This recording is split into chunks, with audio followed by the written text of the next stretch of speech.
What's going on, YouTube? Back again with a different kind of video here. Last weekend I was a range officer at the Georgia Peach Classic, sponsored by Excalibur up at Riverbend Gun Club outside Dawsonville, Georgia.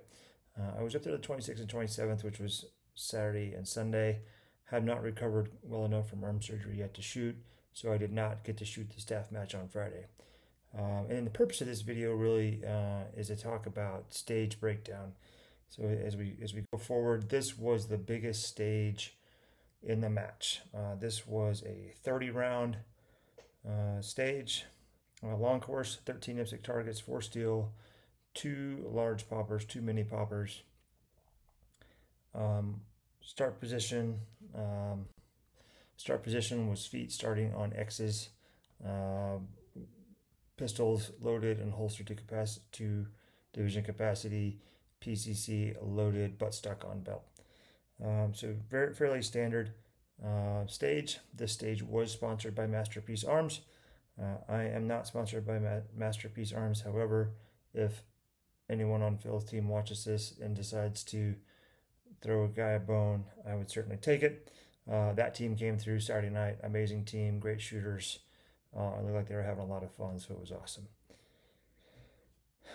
And so the other piece to why I want to talk about this is there's some talk going on right now on social media um, between a couple pretty big names. Not that I'm affiliated with either one. Steve Anderson and Tom Castro have been going back and forth about some stuff. I don't know about any of the drama between them. That's between the two of them. But one thing they've been discussing is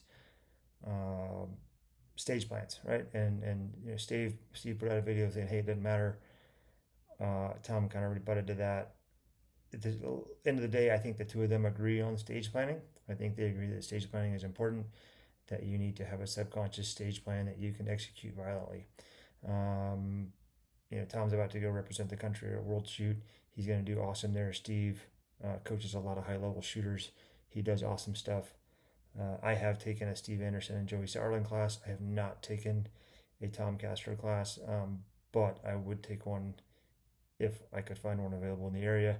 I've looked, my schedule just hasn't matched up with his yet. So I'm saying that like that's just a thing out there that's discussing. I'm not trying to take a side. I'm the Michael Jackson meme, sitting there eating popcorn, kind of watching him go at it. So it is what it is. So let's keep going on now to the next slide. So this was I went back and put these numbers on the slides. The Sierras here, Sierra 1, Sierra 2, those are full size poppers, and P1 and P2, Papa 1, Papa 2, those were mini poppers. Key here, kind of a key, I'll discuss this later, was this black stuff, the black in front of this. These were steel hardcover. That threw a lot of people off throughout the weekend. People are not used to having steel hardcover, so people that were not confirming their sights well, that were used to reacting to the sound of steel, would hit that hardcover and then move positions, and the target would still be standing. We did not have anybody ask for calibration throughout the weekend. We did have 2 reshoots because of Spall knocking down these mini poppers up here. But other than that, it was pretty clean stage, pretty good weekend. Shooters had a lot of fun on this stage, I think. Moving on here. All right, on to slide 4. So a couple differences from what was on the ground to, what was in the matchbook to what came down the ground. So this wall here got moved out and angled back just a little bit. The key to this was it gave you some options on T11, and what I have numbered as P1, which you can kind of see right there. You can kind of see the edge of P1 right there. And this here would be the base of P2. But this wall move-in gave a lot of options on T11 here. I think it was a good move, and we'll discuss those later. The other thing that happened was T12, this target up here. It was originally open in the stage plan, which meant you would have been able to engage full target from right there. When it went on the ground, you can kind of see behind T5 there. This is a barrel, so it ended up getting dropped down to the ground and got a barrel put next to it.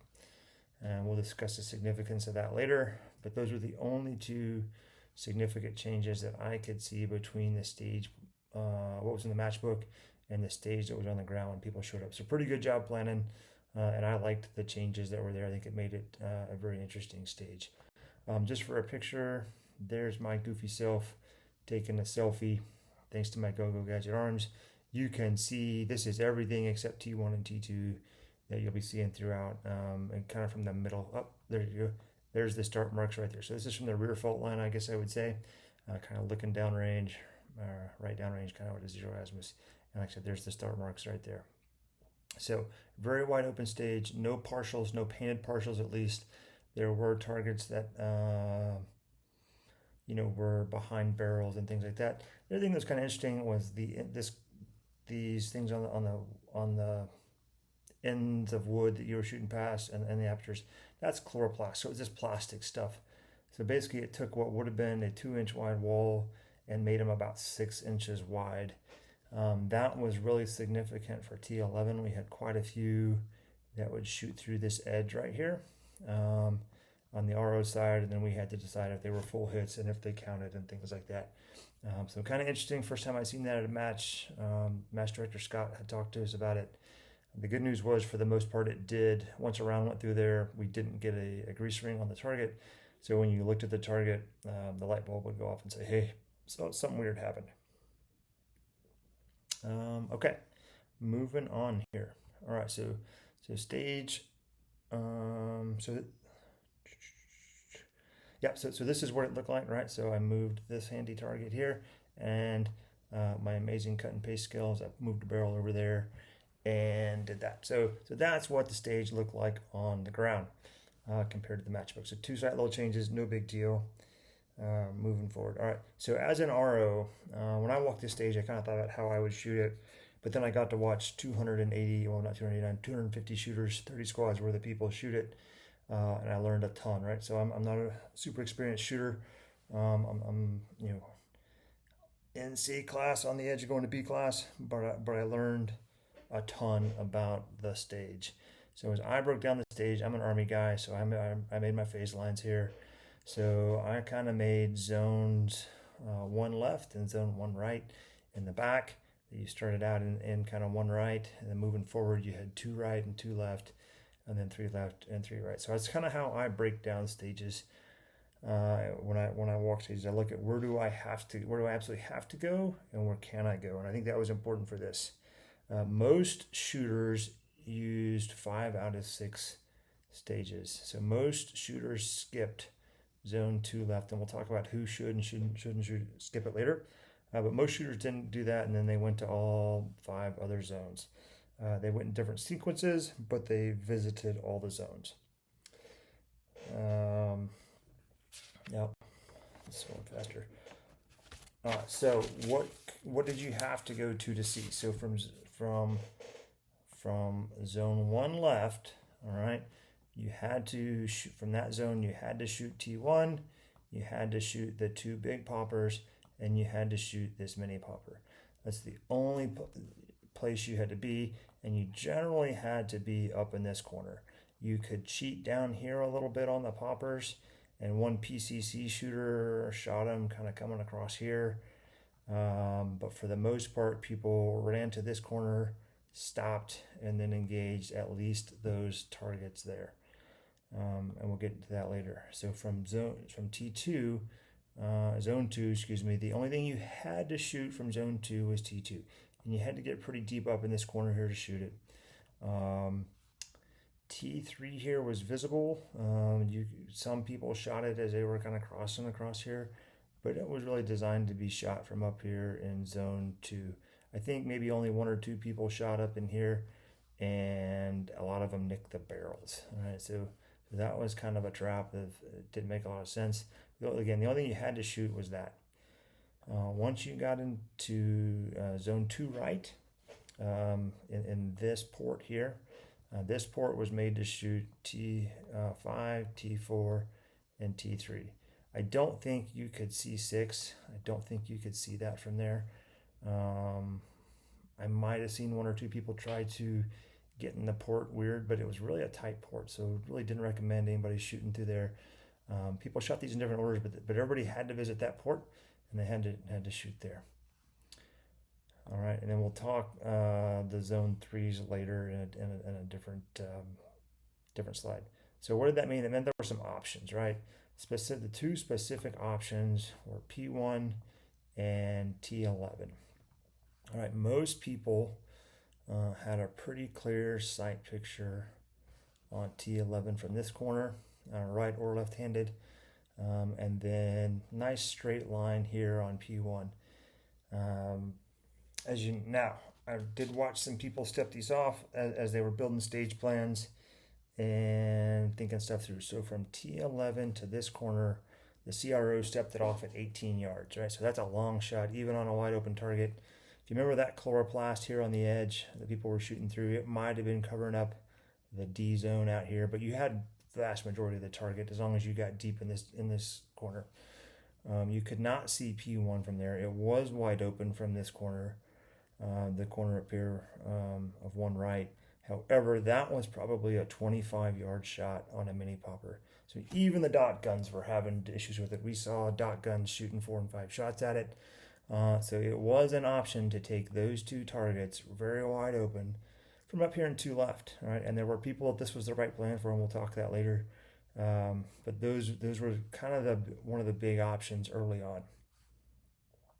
The next option was once you got up into 2 right, what to do.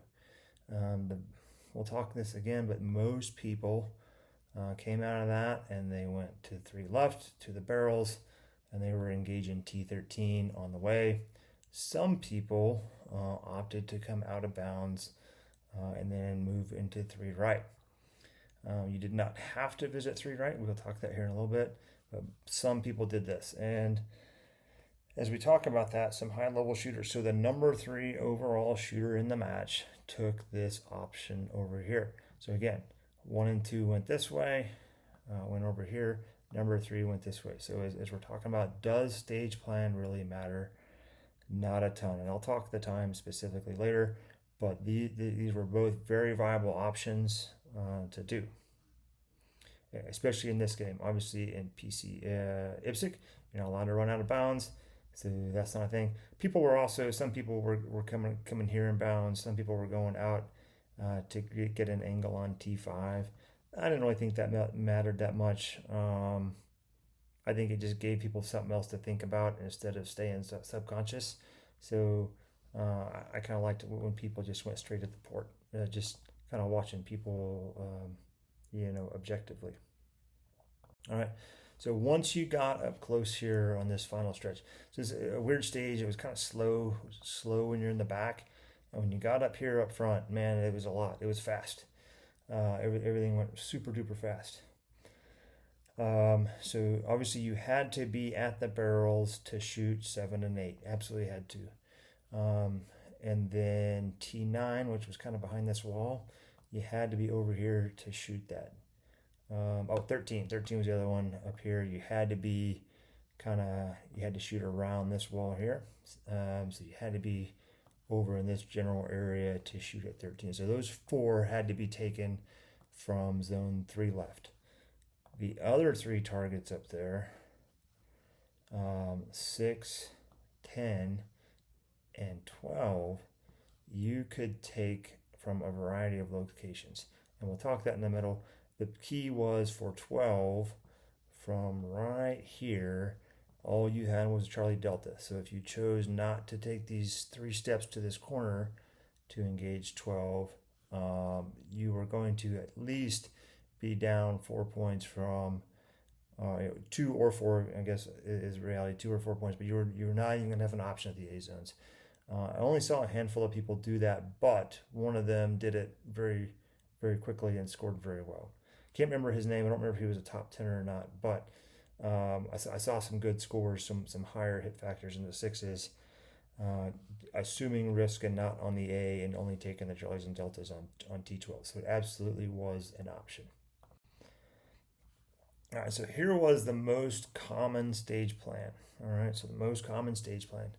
Yeah, started here at the start points, however you wanted to start, varying angles, and then drawing the gun and moving hard into this corner, this back left corner. Most of them would come in on one hard, and then they would just simply go left to right, boom, boom, boom, and then exiting on T11 there. Like I said, this T11 was probably the single most forgotten target, because this little mini popper here, like I said, that's 18 yards. This was probably 21, 22 yards. Kind of a lesson learned for me as an RO. Next time I'm going to take a rangefinder just so I can know exactly how far away stuff is. I did not have my range bag with me fail on me as a first time RO. But like I said, a lot of people forgot to shoot this, and a lot of people would think they shot one of these 3 targets, but they would hit this steel hardcover and leave them. So a lot of stuff left standing there. From there, a lot of people sprinting across the back here. Little bit dangerous on the RO pumping arms, stuff like that. So ROs would take a couple steps back. We were an RO team that wanted to see people go hard and compete. So we weren't. Yes, we were watching muzzles, but we weren't looking for somebody to hit 180. Had a couple people stumble maybe in this area, but nothing ever got unsafe. So we let people keep going. We did not disqualify any DQ anybody on this stage the entire weekend. I'd like to throw that caveat out. All right. So most people came into this corner, immediately engaged in T2, and then as you can see, 90 plus degree transition back on a 25-yard mini popper. Again, a lot of people would forget this target. They would get off on their round count here, going on to steal the first time, and then they would be flustered coming into their second corner, and they would get off their stage plan. All right. So from there, most people crashed in hard in the port. Some people reloaded between this corner and the port. Most people did not. Most people saved their reload for coming out of the port. Just kind of depended on how you wanted to shoot it. Order of targets up here. When I looked at this, I probably overthought it, and I thought, man, you should come in hard left, go 5, 4, 3, so that you're backing out of the port, and then reload and go. What I actually saw most high-level shooters do was come in straight into the port on 4, get established, then transition to 5, put 2 in that, and then transition hard back to 3 to allow them to be backing out of the port on the second round. So I thought that was very interesting as a new shooter, watching people, watching the new shooters come, the experienced guys come straight in. So that's how most of the higher level guys shot it, was just come in, get established in the port, and then work your transitions in the port. So as people were leaving the port, most of them reloaded here. I would say everybody except the PCC shooters reloaded. Even the open guys, again, this was a 30-round stage, so the open guys were pretty much at capacity. So most of them went ahead and planned for this reload in the event they lost one or had to make up, which I think was a smart thing to do. I do the same thing. I shoot limited optics. So usually at about 20, 21 rounds, I'm planning a reload whether I need one or not. So most people would reload, and then they would take T13 walking, as they were moving forward in, they'd hit the barrels, they'd hit 7, 8 real fast, and immediately up and hit 9. So if P1 and T11 were the 2 most missed targets, T9 would be number 3. But I would be honest, I probably didn't see anybody A class or above for getting 9. I did see some pretty good shooters get flustered on the other ones. This was a B class. I would say this was a B class move. Guys and gals getting flustered with their stage plans and missing that target. So they would engage 9, and then they would start to move. Most of them would engage 6 on the move, moving over towards this corner. And then this corner was kind of an option. Some people would engage 6, turn, walk, engage 10, walking backwards, hit the corner, and then end on 12. I didn't really like that. I thought, again, if I'm going back and looking at the names I can remember in the top 10, 15 shooters, those guys all ran hard into this corner, engaged. They engaged 6 while they were running hard.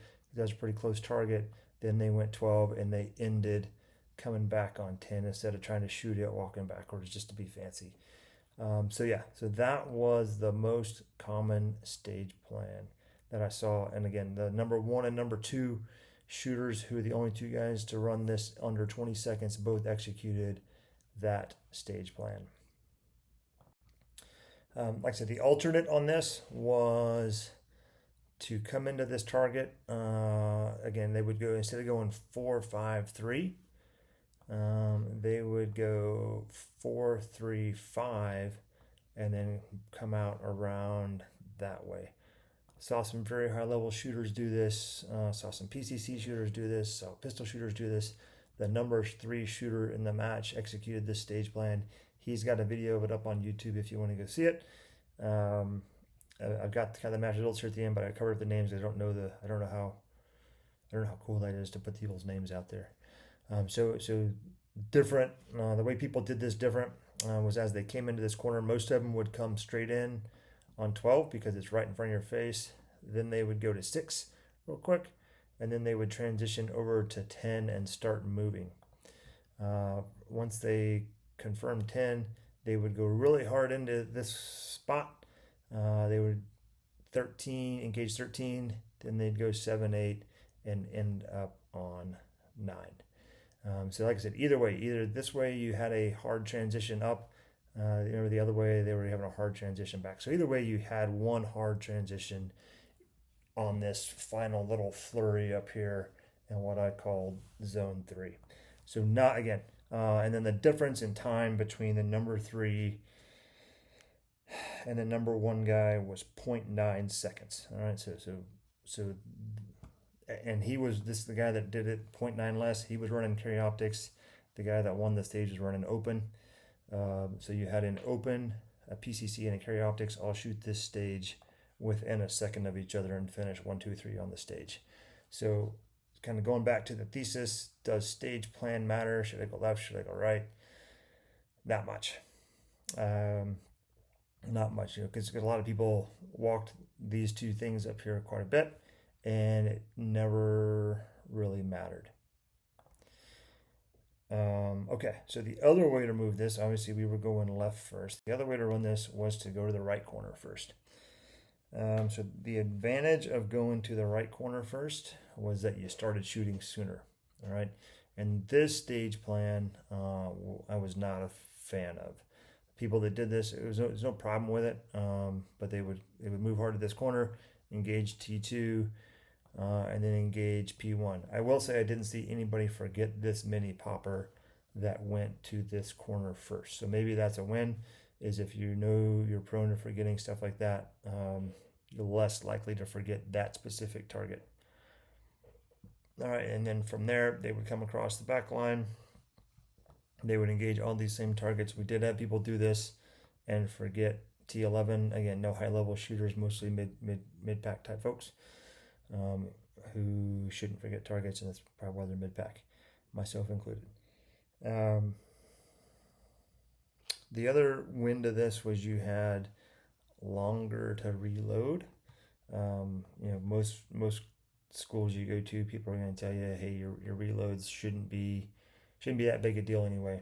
You should be reloading within a step or 2. So if you've got a 20 feet to reload, who cares?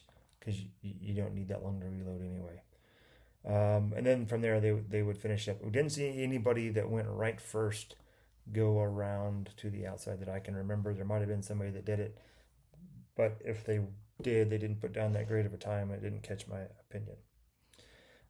Where I think going right made sense was if you were a iron sight shooter. All right, so the number 10 overall shooter was a limited shooter. He executed this stage plan.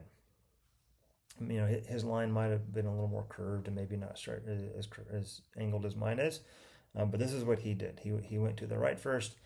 He knocked this target out real fast, and then immediately came back across and started shooting these. Where he said, it kind of sucked because he had to shoot P2. That's a long shot on a mini popper, but it's shorter than P1 was from the back right corner. And then as he was coming across, he picked up P1 and T11, making them much shorter targets. He actually shot those on the move. He did slow down kind of in a sideways shuffle step, but he shot those on the move, and did an outstanding job. He was so limited iron sight shooter, number 10 overall on the stage. He was 1.65 seconds behind the open shooter that won the stage. So, and like I said, I think for an iron sight shooter, this was the way to go. I saw several iron sight shooters go back here and go to war with P1, 5, 6, 7 shots at it, just because that is a tough shot with iron sights. Now, did I see people go 1-for-1? Sure, but they also, if you looked at their splits, they were probably a second and a half or 2 seconds between the last shot on T1 and their single shot on P1. So, yeah, they went 1-for-1 on it, but it took a lot of time to do it. This is USPSA. There's not a single hard shot out there. It's doing them all as fast as you can, as good as you can, is what makes it hard. All right. And then, kind of to close out the thesis here, this is practice score. Anybody can go in there and pull this, just search. I search Peach, and Georgia Peach pops up number 1 every time. Like I said, I hid the names of the top 15. I don't know the rules of that. Obviously, all high-level shooters except this guy. I don't know who this guy is, but he did awesome. And a couple of M's that are probably not long before they get their G's. This guy that won our stage won the match. This guy did not come in second in the match, and these guys did really well overall. Everybody in this top 15 list here did really well overall. But I think that's the so what is as you looked at all those different stage plans, again, 2 targets or two guys did it in under 20 seconds. A lot of 20s, some 21s, even a 22 in here, right? So this guy almost 3 seconds behind, but major hit factor. Don't know what his class. Running open, right? So still did really well. This stage was about what you were comfortable with. Could you remember all of your targets? And then if you go over here and look, you're not seeing, obviously no mics. And probably the only reason he's surviving with a single delta is because he did it so stinking fast. If you go down here to the next open guy, the difference from them is 3 seconds and a delta. So kind of to caveat on what both of those instructors I talked about earlier said, both of them say, hey, you got to get your hits. Your alphas and charlies, you can't be shooting deltas. This guy probably got lucky. If there'd been a little more heat, maybe he doesn't get a stage win. But he did this time. On this day, he was absolutely the best competitor on the range, and he did awesome. So that's my observations. Do smart things on the stage plan. Do what makes sense for your stage and for your division, and go out there and have fun and compete. All right, YouTube, we'll talk to you later. Bye.